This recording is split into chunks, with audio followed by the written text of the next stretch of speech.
Welcome back to Camp Out West. If you're new here, we're Emily and John, and we're currently building our own tiny home with a dream to be in by Christmas. With the days getting shorter and winter officially setting in, the countdown is on, so let's get on with it. A special thanks to Fiverr for sponsoring today's video. Welcome back. In the last episode, we put our metal roof sheeting and our ridge cap on, so our roof is now complete. Today's video, we're going to be putting on the metal cladding onto the sides of the building, which is going to completely change the look. But our first job before we do that is we've got to do our ventilated soffits, so we're going to crack on with that. This is the material we're using for the soffits. It's the same as what we've used for the fascia boards.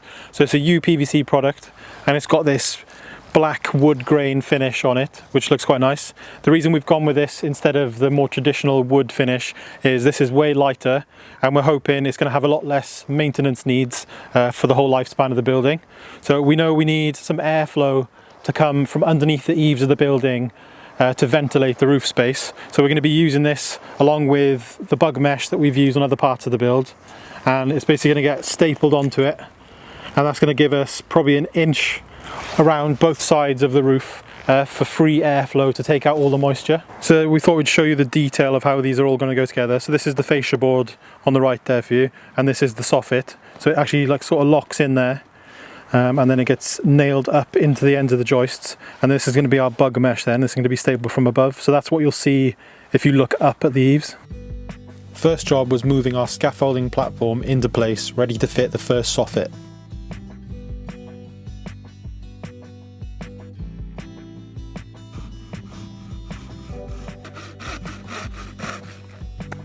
We cut our soffit to size, added our bug mesh, and then fitted the first half.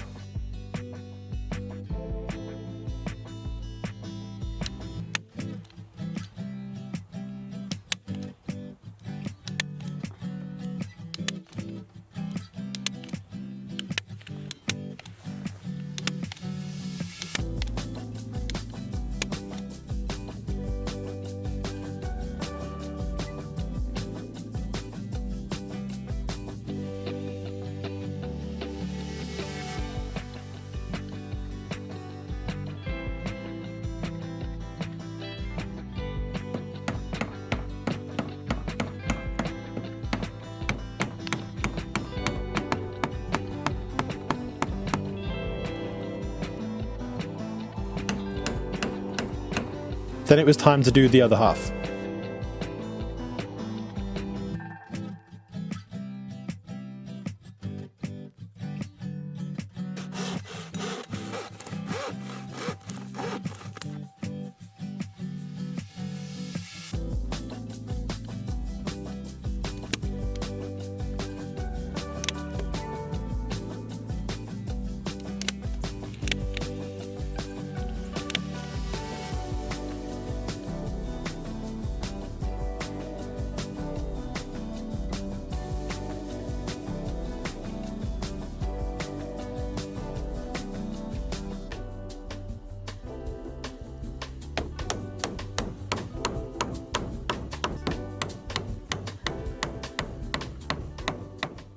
We finished with the soffit and the ventilation strip on this side of the cabin.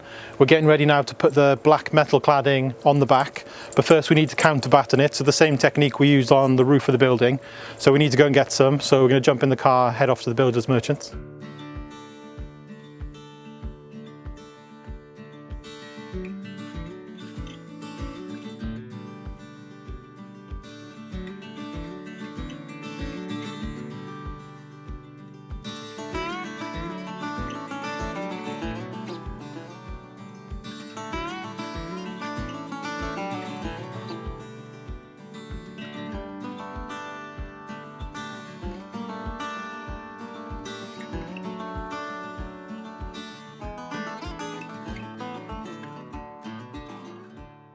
Before we put the cladding onto the building, we've got one last job to do to the chassis, because once we clad it in, we're not going to get access to the open parts of the chassis. So because our chassis is made of mild steel, all the outside's been painted, but inside those big huge chassis rails, you know, it's just bare steel, so we want to protect that. So the method we're going to be using is a lanolin based kind of like cavity wax. So this is like a natural product made of sheep's wool. So we're going to be trying to spray this inside the chassis before we close up the chassis with these plastic caps that our manufacturer of the chassis has given us. So this is typically made for doing cars. So when we had the Land Rover, we had a local company here actually use this type of product inside the chassis of the Land Rover and on the chassis, which sort of stops it being able to rust. And this is the one that comes onto this bottle, which is for spraying into your car chassis. Problem we've got is the chassis is, 8 meters long. So obviously that's not going to get very far. So I've bought a kit. I'm going to try and make something. So I bought this kit of pneumatic tubes and connectors, and I'm going to try and basically make one of these that is, you know, at least half the size, so 4 or 5 meters, because it's got this 360-degree spray nozzle. So the idea is you pump this up, and then you can spray into the cavity of the chassis, and you just pull it back, and you're basically coating inside with wax. So yeah, we need to do some DIY and make something. So fingers crossed it works.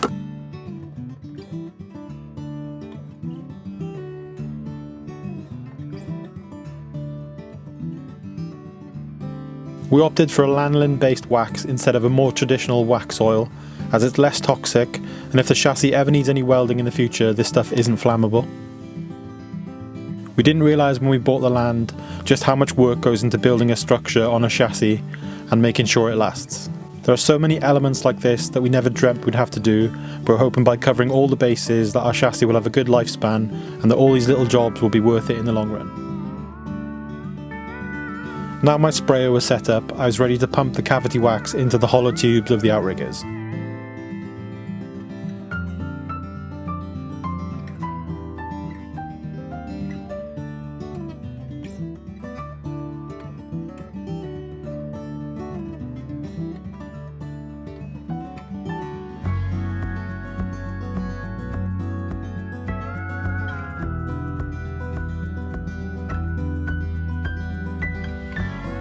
Once I'd done the shorter sections of the outriggers, I adapted my sprayer so I could reach into the centre of the main chassis rails, which are 8 meters long.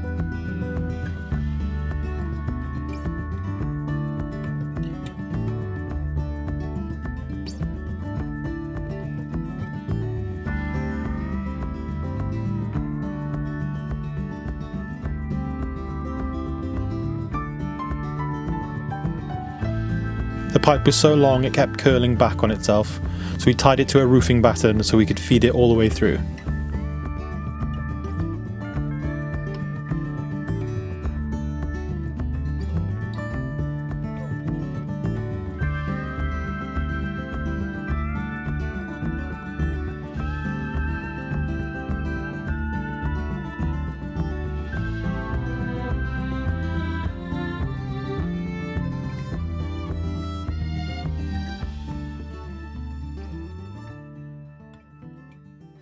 We finished with the cavity wax now, so I've managed to put quite a lot in there.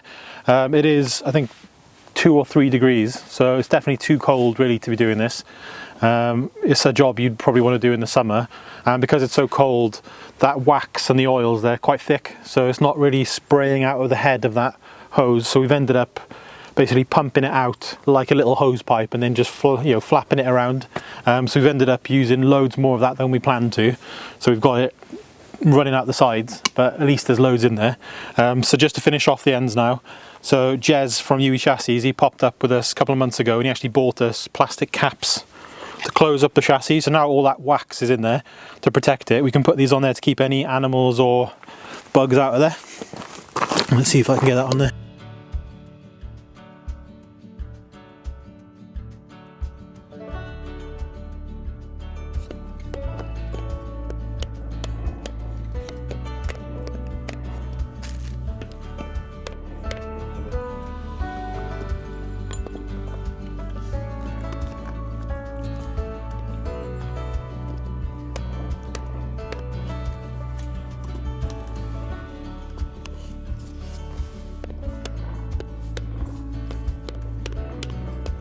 As well as working on the cabin build and trying to get in before Christmas, we've got a couple of side projects on the go, one of which is in this location, and we're wanting to build an outdoor wood-fired sauna, so we're really excited for this. To get started on planning this project, we've headed to Fiverr.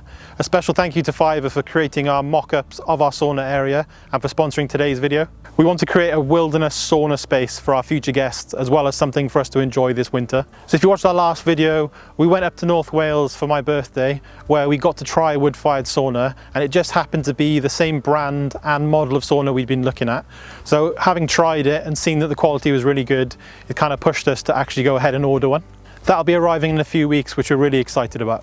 We're planning to have the sauna in this area behind me, but we can't decide on what sort of base to go with. We've had these two designs mocked up on Fiverr. So one is on a wooden decking and the other option is to be on a gravel base. We're kind of leaning towards the gravel base just because we think it's something we could probably build in one day. Let us know what design option you prefer in the comments. And if you've got a sauna, what base option have you gone with? If you're new to Fiverr, they're an incredible online platform that connects you to talented freelancers from all over the world. From web designers to video editors, architects, marketing professionals and more, the options are endless. If you've been watching our channel for a while, you'll know we're big fans of Fiverr. Em and I have been customers of Fiverr over the last 2 years, working with a variety of different Fiverr freelancers for our projects on the land. As much as we try and do everything ourselves on these projects, architecture is not a skill that we have. We worked with Desargian to bring our sauna area to life and help us decide what base would be the best for this space. What we love the most about Fiverr is the variety of skilled professionals available and how easy it is to navigate through each of the freelancers' portfolios. Read real reviews and see previous work delivered through the platform. It allowed us to see firsthand the high quality of work each freelancer could deliver, which really helped us find the right architect and designer for each of our projects. So if you want to see what projects Fiverr can help you with, head to fiverr.co/CampoutWest and get 10% off your first order with our code CAMP10. Thanks again to Fiverr for sponsoring today's video, and don't forget to let us know in the comments what sauna base you think is the best option. Now we'd finished rust proofing inside the chassis, we were ready to attach our counter batten, ready to start cladding the walls.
Cutting off the overhang on the bottom of the walls was so satisfying.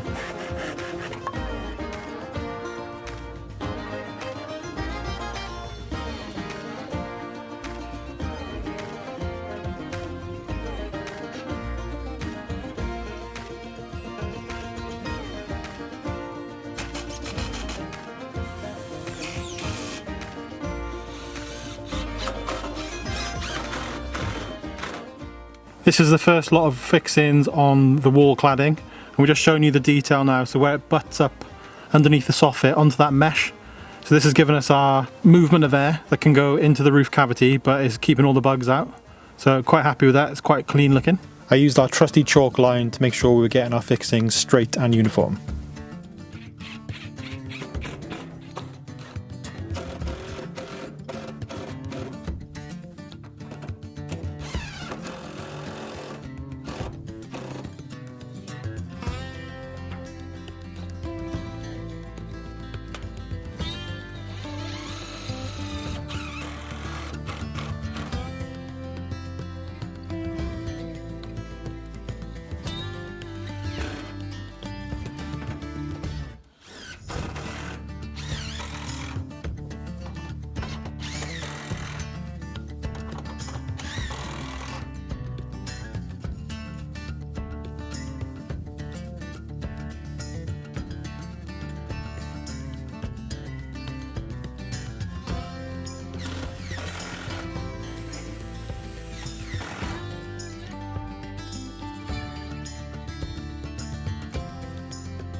We worked until just after dark to get the back wall of the cabin cladded, and the next morning we got up early to walk Maggie at her favourite beach.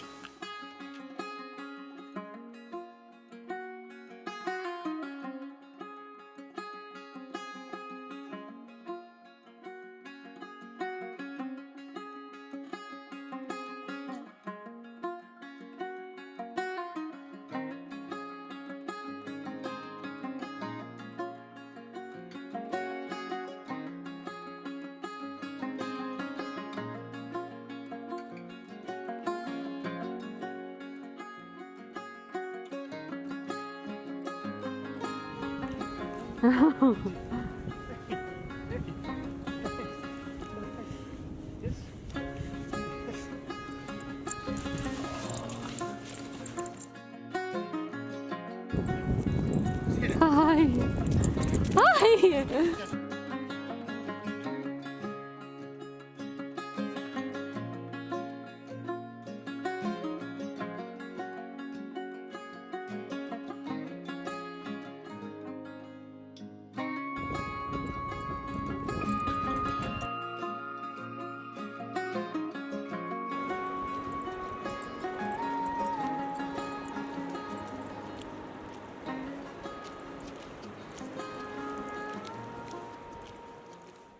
We just finished our dog walk with Maggie and we've come to see these 4 shipping containers. So our main priority this week was getting the exterior cladding on the cabin, but these 4 containers have kind of sidetracked us a little bit. We came past here the other day and we saw guys taking wooden cladding off of these containers, so we just started a chat with them and asked them did they have any plans to get rid of them or to sell them, and turns out they're done with these containers and they actually want someone to take them away. So they told us if we could pay to have them transported away from here, we could actually have these 4 containers, which is crazy because we were looking for 1 shipping container to make some sort of office on the land so we can get sort of our work and home life separated on the land. And yeah, it turns out we're going to be taking these 4 containers back to the land. So the problem is now, obviously we need to arrange someone to come and get them because they're massive. So I think they're 20 foot by 8 foot containers, and there's 4 of them, and we don't really have a plan on where they're going to go. So we need to make some sort of temporary level setup on the land for them to be housed on. It's Wednesday lunchtime. So we've come to measure up just to make sure these are the right sizes that we think they are, and these need to be off this site on Friday. So yeah, this is why we've been sidetracked from finishing the cladding, because we need to make an area to put these on. So I think the chickens might be getting relocated, and then we need to sort out something for these to sit on so they're not on the bare ground. We're going to end the video there because we've pretty much got 1 day now to get the land ready for these to be delivered on Friday. So we're excited to show you in the next video us getting these to the land, how we get the land set up, and also what's inside these containers, because these aren't just shipping containers. So really excited to show you that. So we'll see you there, and thank you very much to Fiverr for sponsoring today's video.